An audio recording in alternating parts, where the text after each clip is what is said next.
¿Has escuchado hablar acerca de la psicopatología del delirio y las ideas?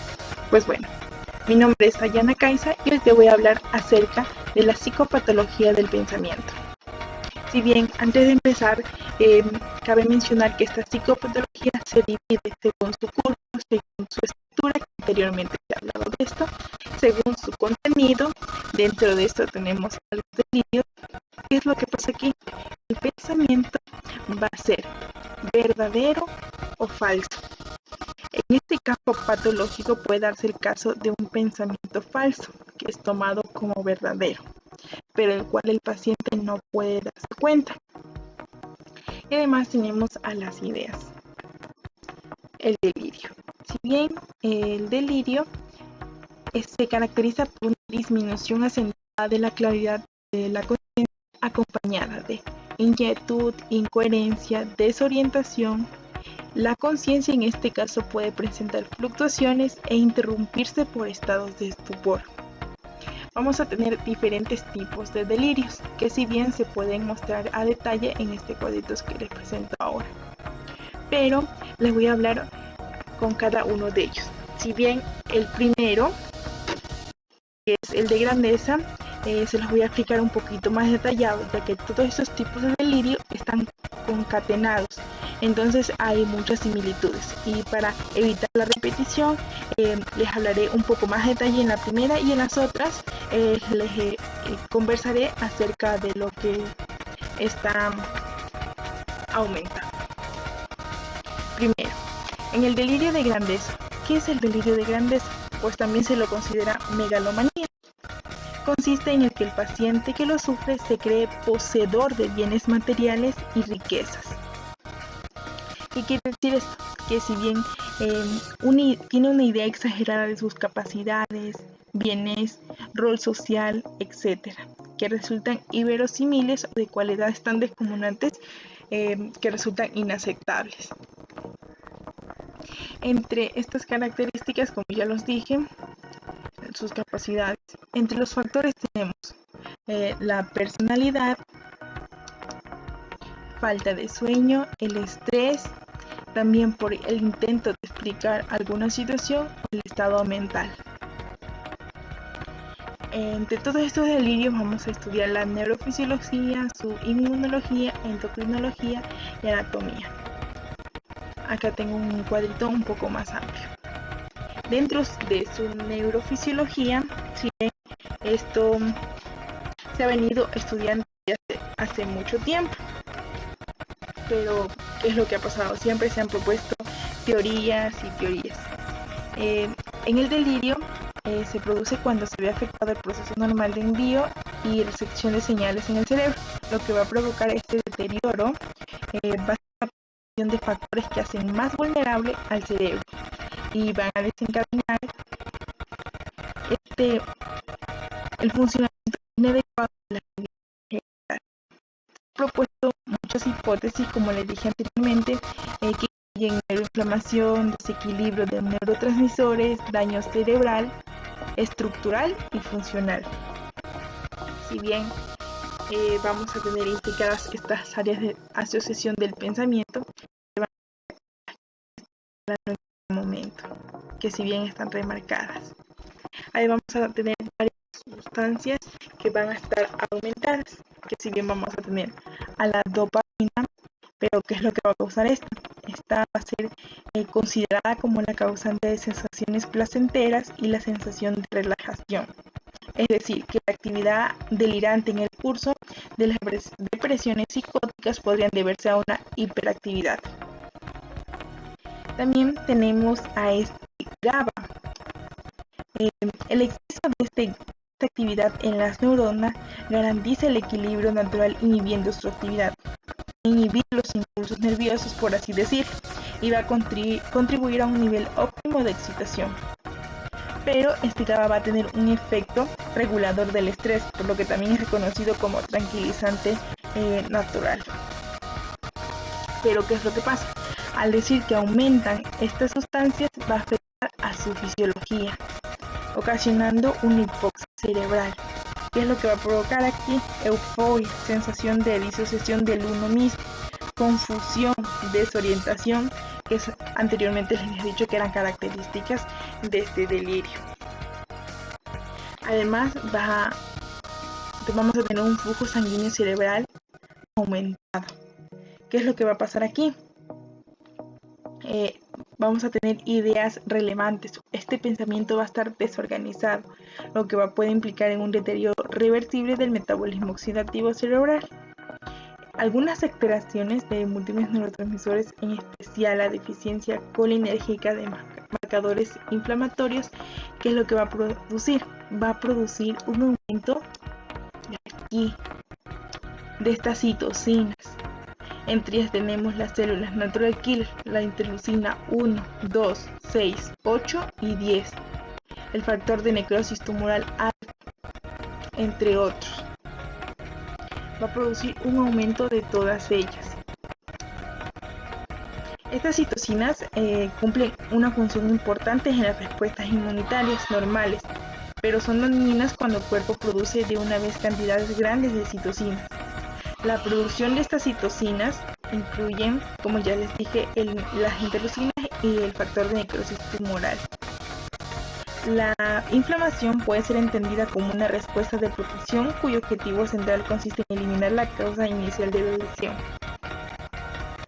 Ahora bien, estas citocinas van a influir en su endocrinología. Como les dije, todo este proceso está concatenado. Esta revisión incluye neuroinflamación, envejecimiento neuronal, estrés oxidativo, según la presentación y la causa del delirio. ¿Qué es lo que va a pasar aquí con la glándula tiroidea?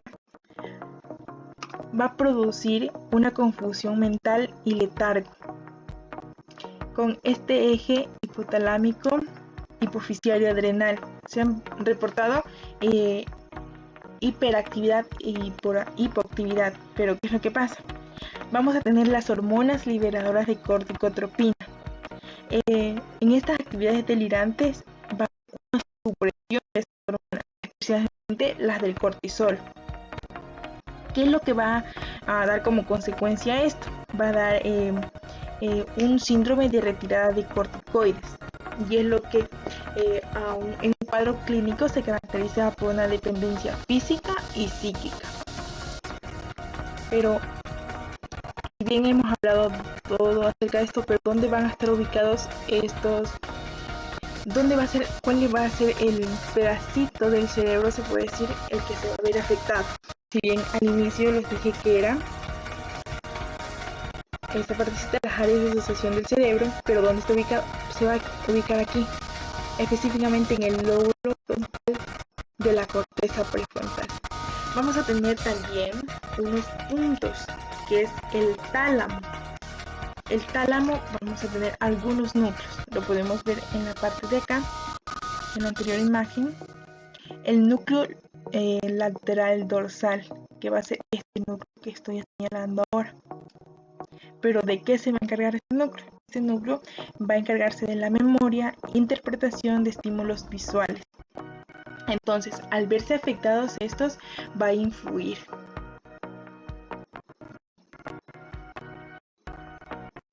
Bueno, ¿en qué preguntar? Sin duda, en todos los tipos de delirios debemos dejar que el paciente hable. No debemos cuestionar ni juzgar. Sin duda debemos averiguar sus antecedentes. También debemos averiguar el consumo de fármacos, ya que algunos tipos de delirios se deben a esto. Factores precipitantes y principalmente mientras escuchamos debemos evaluar su comportamiento. En este tipo de delirio podemos preguntar: ¿siempre quiere ser protagonista de sus acciones? ¿Cree que es la única persona con ciertas habilidades? Del 1 al 10, ¿en qué número calificaría su autoestima? ¿Cree que las personas son capaces de lograr lo que usted hace? Sin duda estas preguntas están haciendo referencia a este tipo de delirio. Vamos al segundo tipo de delirio, que es el delirio persecutorio. Si bien aquí, como podemos ver en la imagen, la persona realiza falsas interpretaciones. Quiere decir cree que es perseguido, espiado o su vida está en peligro. Pero él justifica su pensamiento. ¿Qué es lo que pasa? Esta persona se vuelve más irritable, más hipervigilante, está muy ansioso y puede ser por temores. Uno de sus factores puede ser su personalidad, falta de sueño, el estrés y también el hecho de intentar explicar alguna situación, algún estado mental como la esquizofrenia. Bien, en su neurofisiología, aquí cambia un poquito. Vamos a tener estas varias sustancias diferentes a lo que se vio en el anterior tipo de delirio. Vamos a tener esta acetilcolina, pero si bien esta acetilcolina va a estar subida, va a estar disminuida, lo que va a provocar en la memoria visual una disminución, tanto en su memoria verbal, en la velocidad del pensamiento y en la orientación espacial. Al igual, esta serotonina también va a estar disminuida y vamos a tener cambios bruscos en el estado de ánimo. Lo que les dije anteriormente, va a estar más irritable, de mal humor, va a tener pensamientos negativos y arrebatos de enfado, van a ser más agresivos, van a estar muy ansiosos. También vamos a tener esta histamina, vamos a tolerar lo que va a provocar este cansancio extremo, irritabilidad y alteraciones de sueño, que era uno de los factores de este delirio. Si bien estos provocan aquí, afectan en esta parte de su fisiología. Anteriormente no les comenté acerca de este flujo, de este trastorno de glucosa que sin duda también afecta aquí y puede dar lo que son confusiones. Como anteriormente se los dije, afecta a su inmunología, a citocinas, concatenado a su endocrinología. Aquí vamos a tener una hipercalcemia, que si bien anteriormente les dije también que provocaba letargo, pero aquí vamos a tener algo más, la glándula pineal. ¿Qué vamos a tener en esta glándula pineal? Vamos a tener que se va a ver afectado el sueño y la vigilia. ¿Cuál es su principal función de esta glándula? Pues si bien es la de regular los ritmos circadianos, también como el sueño y la vigilia, y la secretar melatonina. Si bien esta se ve afectada, también vamos a tener afectados estos, las citocinas, provocando respuesta celular en los linfocitos, las células natural killer, entre las células de la proteína C, entre otras. Pero, ¿qué otras áreas se van a ver involucradas aquí? Y bien, aquí vamos a tener otras áreas implicadas, entre ellas vamos a tener la área de Wernicke, que bien lo podemos ver en la parte de aquí, la área de Wernicke. Pero, ¿cuál es la función de esta área de Wernicke? Que si bien va a estar en la partecita de aquí, donde le señalo, va a ser la principal área para la comprensión del lenguaje, por lo tanto es la región más importante de todo el cerebro para las funciones intelectuales superiores. Aquí vamos a tener otro tipo de núcleo, que es el núcleo dorsal lateral y el núcleo lateral posterior. Vamos a tener, pero ¿cuál es la función de este núcleo lateral posterior? Es la interpretación de estímulos visuales y otros estímulos sensoriales. Vamos a tener el lateral posterior, vamos a ver el lateral dorsal, que es el que está aquí, y el lateral posterior es el que está acá. Ay, perdón. Ya, ¿qué podemos preguntar en este tipo de delirio? ¿Ha pasado un evento en el que marcó su vida? ¿Se siente vigilado o vigilada? ¿Ha puesto su vida en peligro? ¿Tiene algún miedo? Así es, vamos al tercer tipo de delirio, es de influencia. Bueno, aquí cabe mencionarles un poquito que hay de influencia y de influencia autorreferencia. Si bien el de influencia se manifiesta cuando el contenido del pensamiento del paciente se refiere a ciertas personas que actúan con aparatos e instrumentos especiales sobre él.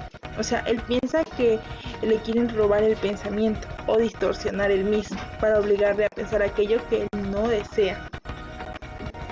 Pero el de influencia autorreferencia consiste en que este trastorno del contenido del pensamiento en el que el paciente cree que los demás personas se refieren en todas sus conversaciones a su persona, con propósitos generalmente de insultarle, causarle daño o criticar su conducta. Tenemos factores parecidos a los anteriores. Cuanto a su sistema nervioso, vemos las mismas características. Vemos aquí las acetilcolinas, estas neuronas, y que van a afectar a su fisiología.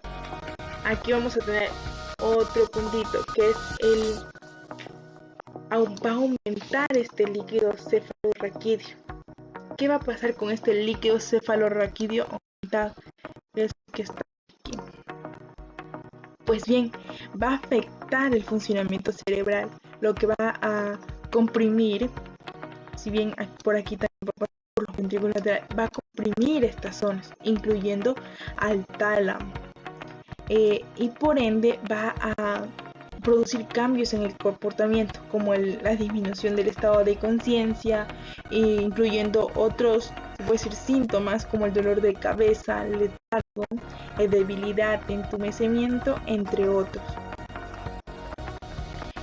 Esto va a producir respuestas celulares.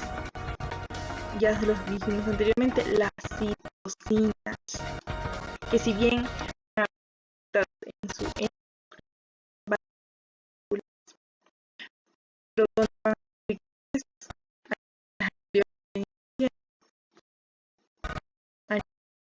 que es la área que está aquí,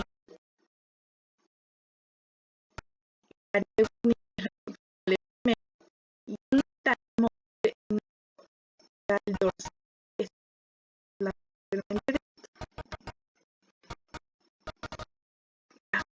preguntar, ¿cree que alguien lo controla? ¿Tiene pensamientos que no son propios de usted? En los últimos días ha tenido dificultades para dormir, mantiene buenas relaciones familiares, ha tenido impulsos deliberados sin previa razón. Vamos a otro tipo de delirio de invención. ¿Qué es lo que pasa aquí? El paciente cree que es autor de algún invento. Él crea planes, programas, como lo podemos ver. Cree que es genio y está convencido totalmente de su éxito. Entre sus factores tenemos la autoestima, intento de explicación, estado mental, trastorno de vivencia del yo. En neurociencia hemos viendo varias características anteriores.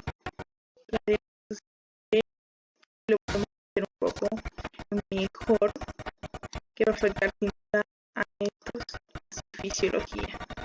Aquí solo vamos a tener estos tipos de interleucinas, la 1, la 2, la 6, la 8 y la 10.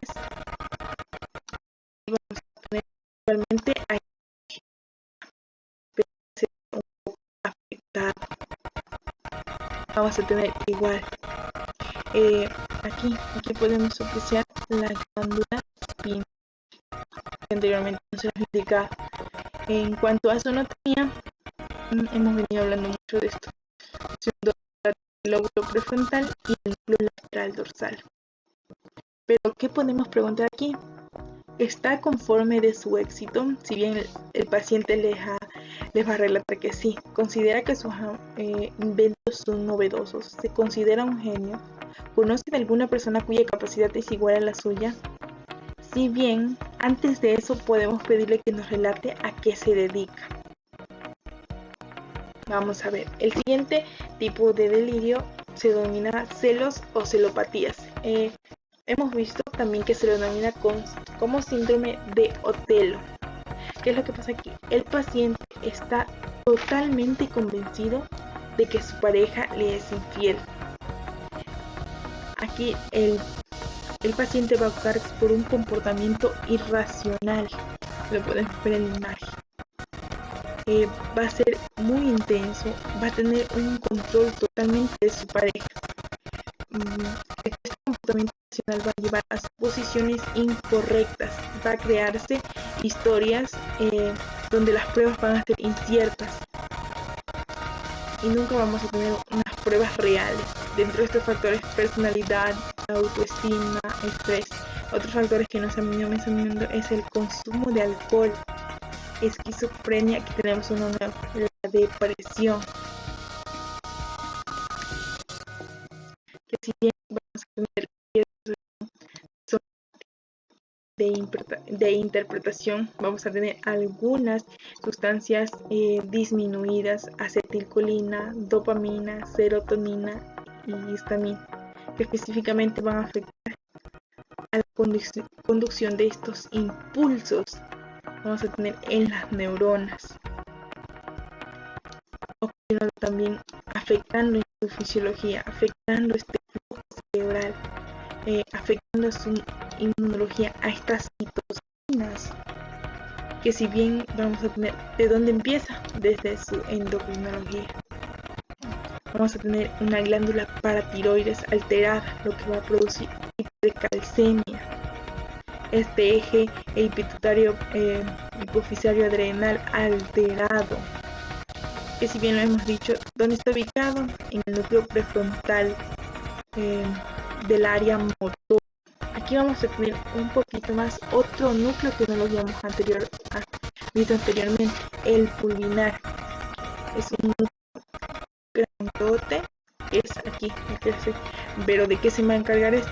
De la visión, de la percepción, cognición y memoria, que en las características lo vimos alterados. ¿Qué podemos preguntar aquí? ¿Tiene miedo de perder a su pareja? ¿Desconfía de su pareja? ¿Cree que su pareja lo o la engaña? ¿Tiene evidencia que lo pueda probar? ¿Cuáles son las señales que indican que su pareja le es infiel? Dentro del siguiente tipo de delirio tenemos a este delirio de transformación. Es un poco nuevo.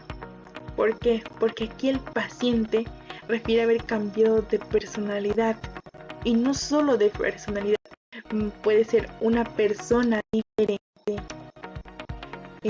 puede haber cambiado, podemos ver aquí, en un animal, puede ser también un objeto, entre otras cosas. Uno de los factores que nos vimos anteriormente ha sido la edad. En cuanto a su neurofisiología, inmunología, endocrinología y anatomía, es muy parecido a la anterior. Pero ¿qué podemos preguntar? ¿Qué cambio refiere haber presenciado? ¿Cuándo empezó este cambio? ¿Cuál cree que fue la causa? ¿Se siente que alguien o algo le ha robado el pensamiento? Tenemos un nuevo tipo de delirio, el delirio místico. ¿Qué es lo que pasa aquí? El paciente que tiene una creencia errónea que implica un juicio de valor. A este tipo de delirio también se lo denomina mesiánico. Este es muy relacionado de contenido religioso. ¿Qué es lo que pasa aquí? El paciente comienza a creer que debe cumplir algún mandato de las divinidades o que él es una persona preferida por Dios. Esto también en algunas ocasiones se acompaña de alucinaciones visuales y auditivas, por lo cual cree ver y oír voces de Dios. En cuanto a su neurofisiología, inmunología, endocrinología, son muy parecidas. Vamos a tener que aquí también va a verse en esta área prefrontal, vamos a tener afectado la memoria del trabajo y la flexibilidad mental. Podemos preguntar, ¿Desde cuándo empezó? ¿Por qué piensa que lo escogieron a usted? ¿Por qué se considera el mensajero de Dios? ¿Cómo se comunica? ¿Ha tenido problemas para conciliar el sueño? Otro tipo de delirio es el de autoacusación, que es lo que piensa el paciente, que cree que tiene esa convicción de haber hecho algo imperdonable. Entre sus características es que este paciente siempre tiene culpa, es decir, siempre fuiste tú. Y además se cree que no puede hacer algo o que es una persona incompetente. Entre sus factores tenemos la personalidad, autoestima, relaciones familiares. Entre ellas, el principal, una de las características es el menosprecio. Además puede ser por cuadros depresivos melancólicos. Si bien lo que hemos mencionado antes son muy parecidos en cuanto a su neurología, endocrinología y anatomía. Pero, ¿qué podemos preguntar aquí? ¿Qué acciones considera malas en usted? ¿Siente que sus acciones no le ayudan? ¿Se siente segura de sí mismo? ¿Mantiene buenas relaciones familiares? ¿Ha hecho algo que no quería hacer? El siguiente tipo de delirio es el de negación o nihilista. ¿Qué es lo que pasa aquí? El paciente tiene, se puede decir, una idea de que nada, todo lo que está a su alrededor no existe o simplemente lo niega. Este tipo de delirio también se lo conoce como síndrome de Cotard. ¿Qué es lo que pasa aquí? El paciente cree que el mundo no existe, cree incluso que él está muerto, que no tiene órganos y que estos no funcionan, y que si los tiene no funcionan, y niega totalmente su existencia.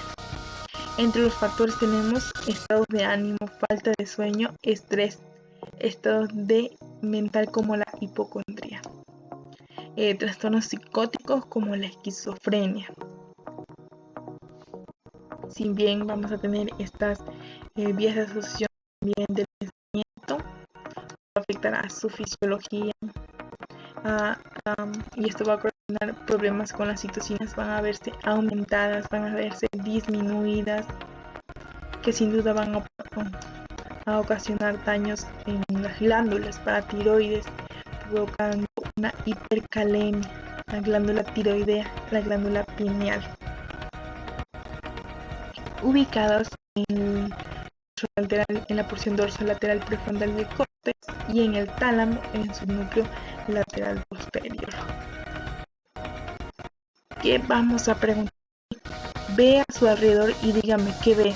¿Cuál es el significado de la vida para usted? ¿Qué significado tienen los demás para usted? Si bien acabamos estos tipos de delirios, entramos a ideas. Vamos a tener 4 tipos de ideas: dominantes, obsesivas, pseudo delirantes y otra que próximamente lo va a hablar mi compañera. Entre las ideas dominantes vamos a tener que estas pueden ser verdaderas, no tener nada de falsas, y que su trastorno radica en su contacto y tenacidad de presentarse. El paciente va a realizar un esfuerzo notable por liberarse de ellas, pero que es la que va a producir como consecuencia una corriente excitatoria de la corriente cerebral. Esta excitación va a estar estancada en ciertas zonas de la corteza cerebral, produciendo una reacción durable, representada por la idea que no se aparta de la mente del paciente. Es decir, todas esas alteraciones van a estar ubicadas aquí, y aquí se va a dar el daño. Obviamente vamos a tener que este afectado, entonces va a costar aquí un daño. ¿Qué es lo que tenemos diferente aquí? Vamos a tener el hipocampo. ¿Cuál va a ser la función de este hipocampo? Este va a ser el responsable de esta información de memoria a corto y a largo plazo, que si bien vamos a tener una alteración aquí, que es la parte que está aquí, déficit de atención y memoria. Vamos a tener errores en este proceso de procesamiento de información. Entre las preguntas que les podemos hacer al paciente están: ¿siempre tiene la misma idea para la solución de algún problema? En sus planes tiene muchos pensamientos, pero siempre termina eligiendo el mismo.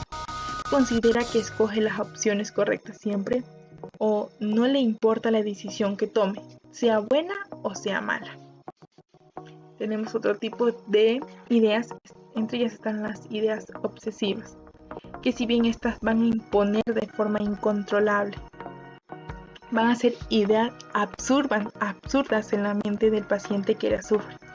El paciente va a realizar una crítica y él mismo va a reconocer que estas ideas son absurdas y van a ser innecesarias a la realización de sus actos, pero sin duda su fuerza de control es tan pequeña e insuficiente para evitar su realización. Este está muy relacionado con el TOC. Si bien muchas personas lo han escuchado, este es el trastorno obsesivo compulsivo. Lo podemos ver aquí en esta imagen. Al igual que las otras, vamos a tener áreas muy idénticas a lo que se ha venido explicando anteriormente. ¿Qué podemos preguntar? ¿Está consciente de que las decisiones que ha tomado? ¿Se ha obsesionado con la misma idea a tal punto de cambiar su vida? Cuando ocurre algún problema, ¿se preocupa demasiado? Y para terminar tenemos estas ideas pseudo-delirantes, que si bien se presentan como consecuencias de ciertas ideas, de hechos que ocurrieron en el pasado del paciente, algunas veces no tienen importancia, casi siempre se van a relacionar con menosprecio o autoacusaciones, o con exaltación, expansión de su voz y una sobrevaloración. ¿Qué vamos a tener aquí? Entre estos factores vamos a tener el menosprecio, autoacusación, depresión y enfermedades previas, como se lo mencionó entre sus características.